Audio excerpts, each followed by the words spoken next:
Go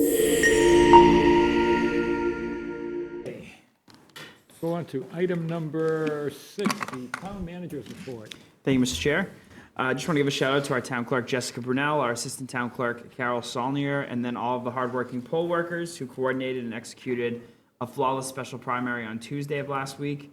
The polls were open promptly at 7 a.m. and there were no issues throughout the day, so a big thank you to everyone who made that happen. Turnout was low at 4.3%, but for a special primary on a Tuesday in the dead of the winter, maybe that isn't a surprise. As a reminder, the special state election is on March 3rd, also Tuesday. Polls open 7 a.m. to 8, and you can find information about absentee voting and all the relevant deadlines, including the registration deadline, at tyngsborough.gov. Speaking of elections, a reminder that nomination papers are now available for the May annual town election. They can be obtained at the office of the town clerk, and they must be returned by March 31st. Again, more information about details, deadlines, and the positions that are up at tyngsborough.gov.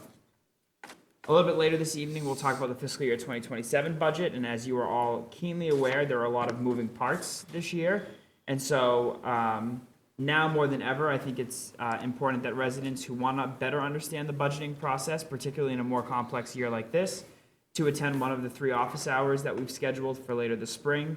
All the dates are available on the town's website. There's a scroller on the homepage.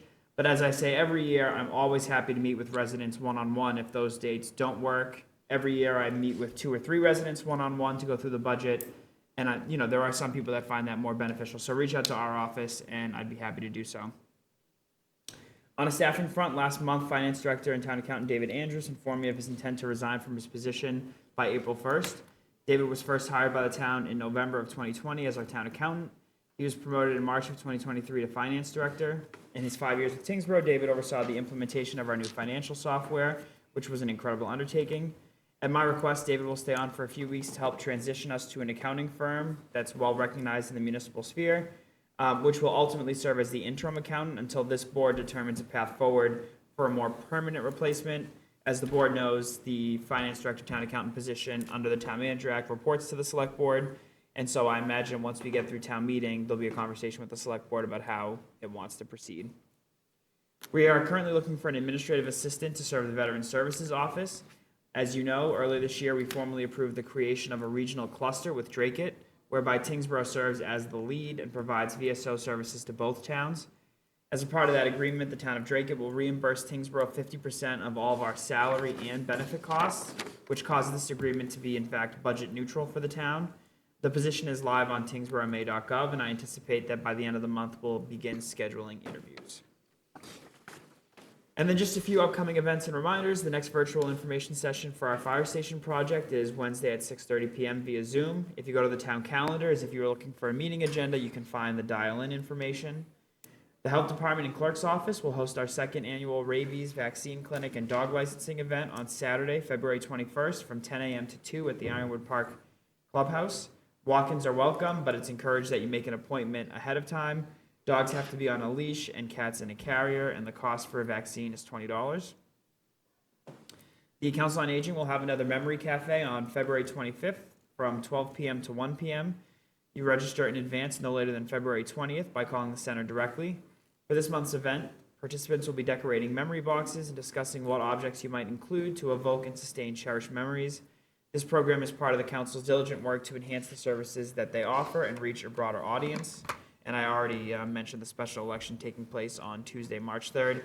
And I did not put on here, but I think the Council on Aging folks would be upset at me. There's line dancing this Wednesday at 6 p.m. at the Center for Active Living. You all know this because it's been on that beautiful message board in the town center. But for those that don't drive by it, I'm throwing out a plug. Are you going to be there, Colin? I will be in Tyngsborough at 6 p.m. on Wednesday. Sean? Line dancing? Perhaps preparing for the some say what I virtual do all meeting. day is kind of like line dancing, so maybe. Last week, we submitted an application for a Community Compact IT grant to the Governor's Office that, if selected, would provide funding for the digitization of thousands of paper files stored throughout municipal buildings here in town. We're hopeful the administration will at least partially fund the project, which will both open up physical space and allow for easier access to records for internal use as well as for records requests. We expect to hear back sometime this spring. They are not specific on a date on that. An update to last year's approved capital asset funding. We are working with the police department and the DPW to draft bid documents for building envelope replacement and upgrades at the police station, which will include siding and window upgrades. This work is much needed and is the first phase of expected upgrades at the building, which in the coming years need foundation and additional structural enhancements. This project was funded through capital in fiscal year 2026. Today, the Commission on Disability hosted AgeSpan, a local nonprofit that connects people of all ages and abilities with their caregiver and their caregivers, information, services, and advocacy.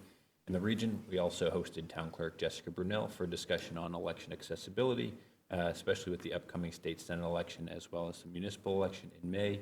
A recording of the meeting is available on the video on demand portion of our website at tyngsboroughma.gov. And I will just note that AgeSpan, tremendous resources, not just for those older folks, but people of all ages that are looking for resources for a wide range of resources. A really good first stop from financial help to transportation and things of that nature. Really great resource. Thank you. Thank you. I will open up to questions. Select Person Coughlin. No questions, but I just want to echo my appreciation for the work that Jessica did in the recent primary. She was, quite organized and a good resource. I had to call her at one point. I wasn't sure to do with one ballot, but she was on top of it. So, yeah, my appreciation to her. Select Person Cohen. No questions. Also echoing Select Person Coughlin, I once again worked on the polls, and it was really lovely. Just, a delightful experience, great to connect with the community. And while the turnout was low, the people that came out were wonderful. So, that's it. Person Eldridge. No questions, as always. Good update. Thank you. I have no questions either, Colin. Thank you, and Sean, thank you.